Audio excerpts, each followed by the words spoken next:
बोल कार्तिक भगवान की जय।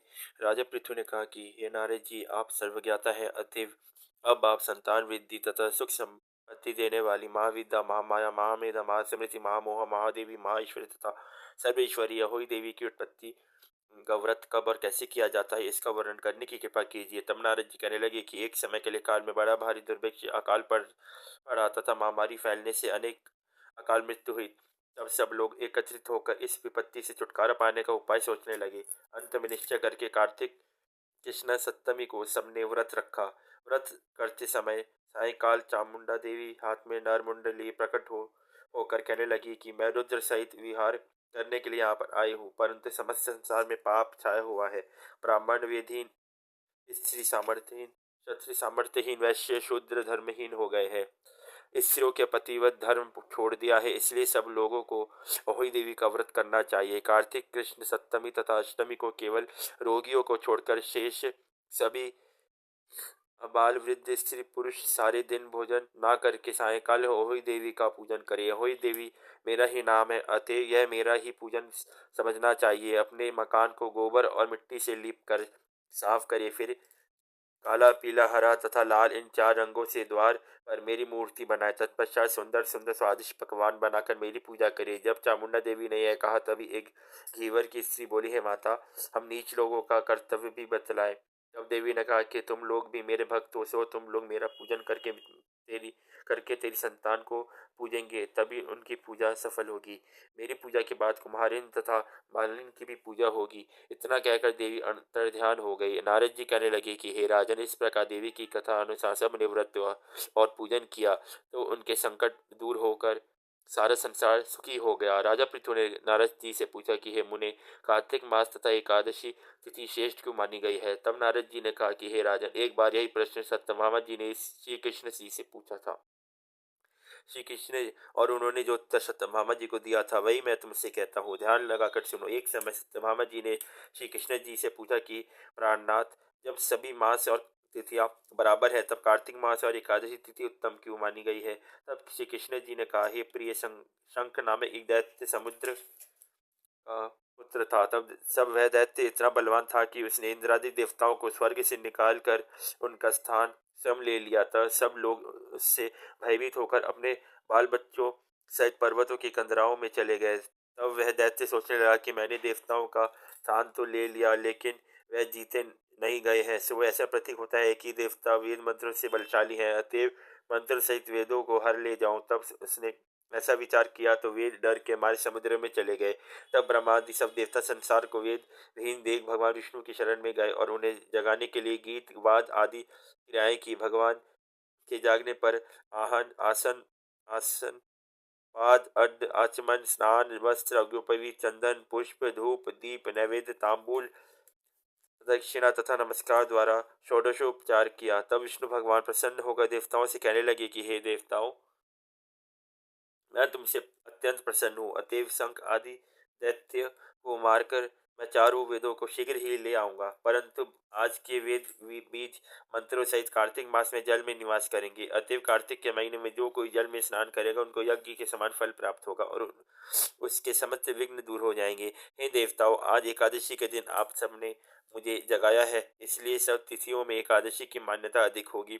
वस्तुतः कार्तिक तथा एकादशी का व्रत मुझे अत्यंत प्रिय है। नारद जी कहते हैं कि राजन, इतना कहकर भगवान मत्स्य मछली का रूप धारण कर विघ्नाचल के निवास कर रहे कश्यप जी की अंजलि में आ गए। कश्यप जी ने उनको कमंडल में डाल दिया।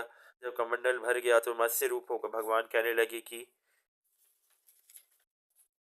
हमको कोई बड़ा स्थान दो। तब कश्यप जी ने घड़ा दिया, घड़ा भी भर गया। तब उन्होंने कुएं में छोड़ दिया, परंतु भगवान धीरे धीरे बढ़ते बढ़ते रहे। तत्पश्चात कश्यप जी ने उनको समुद्र में डाल दिया। भगवान समुद्र में भी बढ़ने लगे। फिर मत्स्य अवतार भगवान शंखासुर दैत्य को मारकर बद्री नारायण के आश्रम पर आए। वहां आकर भगवान ने देवताओं से कहा कि हमने शंखासुर को मार दिया है, अतएव अब ऋषि और मुनि जाकर समुद्र से वेदों को ढूंढ लाए। तब तक देवताओं सहित प्रयाग में मेरा निवास रहेगा। तब ऋषियों ने अपने तपोबल द्वारा समुद्र में से वेदों के 6 अंगों छंद, व्याकरण, कोश, वेदक, ज्योतिष तथा स्मृति को ढूंढ निकाला। इस वेद का जो भाग जिस ऋषि को मिला तब से वह भाग उसी ऋषि का माना जाता है। उसके बाद समस्त ऋषि ब्रह्मादि देवताओं के पास आए और उन्होंने वहां पर अश्वमेध यज्ञ किया। तभी से प्रयाग तीर्थों का राजा कहा जाने लगा। प्रयाग में स्नान, दान तथा यज्ञादि का विशेष महत्व है। इससे जन्म जन्मांतर के पाप समूह नष्ट हो जाते हैं। इतनी कथा सुनकर राजा पृथु ने कहा कि हे नारद जी, अब आप भक्तवत्सल भगवान की पूजा का इतिहास सुनाने की कृपा करें। तब नारद जी बोले, हे राजन, एक पुरातन इतिहास कहता हूँ, सो ध्यान लगाकर सुनो। पहले कांतिपुर में चौल नाम का एक राजा राज्य करता था। उसके राज्य में समस्त प्रजा सुखी थी, कोई भी दरिद्र, पीड़ित या दुखी नहीं था। राजा के नाम पर उस देश का नाम भी चौल देश रखा गया। एक बार वह राजा मूल्यवान मणि मुक्ताओं द्वारा भगवान की पूजा करके वही मंदिर में बैठ गया। उसी समय मुक्तिनगर के विष्णु शर्मा नामक एक ब्राह्मण ने आकर अनेक तुलसी दल तथा जल से भगवान की पूजा की। उसके तुलसी पत्रों से राजा की पूजा के मणि मुक्ता आदि ढक गए। यह देख राजा ने क्रोधित होकर ब्राह्मण से कहा, हे विष्णु शर्मा, तुमको पूजा का कुछ भी ध्यान नहीं है। मणि मुक्ताओं से की गई मेरी पूजा की शोभा को तुमने तुलसी दलों से ढककर समाप्त कर दिया है। यह सुन विष्णु शर्मा कहने लगा, हे राजन, अभिमान के वशीभूत होने के कारण तुम भगवान शिव की पूजा को नहीं जानते। ब्राह्मण के ये वचन सुन राजा ने कहा, हे ब्राह्मण, तुम दरिद्र हो, इस कारण भगवान की पूजा क्या जानो। क्या तुमने कभी भगवान का कोई स्थान बनवाया अथवा कोई यज्ञ आदि किया? अगर यही बात है तो मैं देखता हूँ कि भगवान की भक्ति करके पहले तुम स्वर्ग में जाते हो या मैं जाता हूँ। इतना कहकर राजा ने गूगल ऋषि को आचार्य बनाकर बड़े बड़े यज्ञ आरंभ कर दिए। साथ ही ब्राह्मणों को बहुत सा द्रव्य दान देने लगा। परंतु विष्णु शर्मा सर्वदा की भांति माघ तथा कार्तिक मास के व्रत, तुलसी वन का रोपण, एकादशी का व्रत तथा ओम नमो भगवते वासुदेवाय मंत्र का जाप करते हुए भगवान की पूजा अर्चना करता रहा। वह उठते उठते, चलते फिरते यह हर समय भगवान का नाम सिमरन तथा कीर्तन करने लगा। साथ ही एक समय भोजन करता। एक दिन विष्णु शर्मा ने यूं ही रसोई तैयार करके करी रखी कोई पाक उठाकर ले गया। इसके बाद उसने सायकाल व्रत भंग होने के भय से पुनः रसोई नहीं बनाई और भगवान का भजन करता हुआ भूखा ही सो गया। दूसरे दिन फिर रसोई बनाई और जो ही भगवान का भोग लगाने लगा और कोई फिर पाक उठाकर ले गया। इसी प्रकार ब्राह्मण को निराहार 7 दिन व्यतीत हो गए। विष्णु शर्मा भूख के मारे व्याकुल हो गया, परंतु सत्संग का समय भंग ना हो जाए इस समय से उसने दूसरी बार रसोई तैयार नहीं की। वह यही सोचता रहा कि ना जाने कौन हमारा पाक उठाकर ले जाता है। भक्तों के इस आश्रम आश्रम को छोड़ना भी उसने उचित नहीं समझा। तदंतर उसने निश्चय किया कि आज मैं पूरी तरह ध्यान रखूंगा और देखूंगा कि पाक को उठाकर कौन ले जाता है। इसके बाद उसने एक पाक तैयार किया और एक स्थान में छिपकर बैठ गया। थोड़ी देर में उसने देखा कि अति दीनहीन दुर्बल चांडाल, जिसके शरीर में केवल अस्थियां मात्र शेष थी, छिपकर आया और पाक उठाकर ले गया। इसे देख विष्णु शर्मा का हृदय द्रवित हो गया और फिर प्रकट होकर वह कहा, भैया, रूखा भोजन मत ले जाओ, मेरे पास थोड़ा सा घी है, वह भी लेते जाओ। ब्राह्मण के यह वचन सुनकर भयभीत हुआ वह चांडाल भागता हुआ ठोकर खाकर गिर गया। तभी विष्णु शर्मा भी उसके समीप पहुंच गया और एक वस्त्र से उस पर हवा करने लगा। थोड़ी देर बाद उस ब्राह्मण ने क्या देखा कि उस चांडाल की जगह शंख, चक्र, गदा, पद्म तथा वनमाला धारी भगवान विष्णु सब वहां लेटे हुए हैं।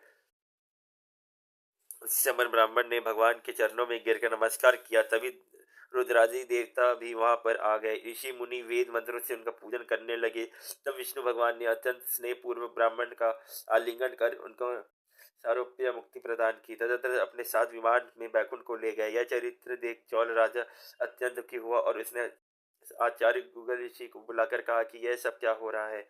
जिसके द्वेष के कारण मैंने यज्ञादि किए वह वैकुंठ को जा रहा है और मैं यही उपस्थित हूँ। क्या मेरे यज्ञ दानादि सब निष्फल गए?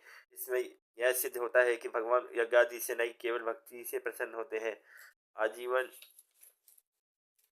ब्रह्मचारी रहने के कारण राजा के कोई संतान भी नहीं थी। अतएव अपना संपूर्ण राजपाट, धन संपत्ति अपने भांजे को सौंपकर भगवान मुझे चिर भक्ति प्रदान करे, ऐसा कहते हुए यज्ञ कुंड में कूद गया। यह दृश्य देख गूगल ऋषि ने क्रोध में आकर अपनी शिखा चोटी उखाड़ ली। तब से कभी अभी तक चौल देश में भांजा भी मामा का उत्तराधिकारी होता है और गुगल गोत्र के ब्राह्मण आज भी शिखा नहीं रखते। चौल राजा के अग्निकुंड में गिरते ही भगवान ने प्रकट होकर अग्निकुंड में ही इसका आलिंगन कर उसे भी आरूप्य सारूप्य मुक्ति प्रदान की। इसके पश्चात भगवान ने विष्णु शर्मा को पुण्यशील तथा चौल राजा को सुशील नामक अपना द्वार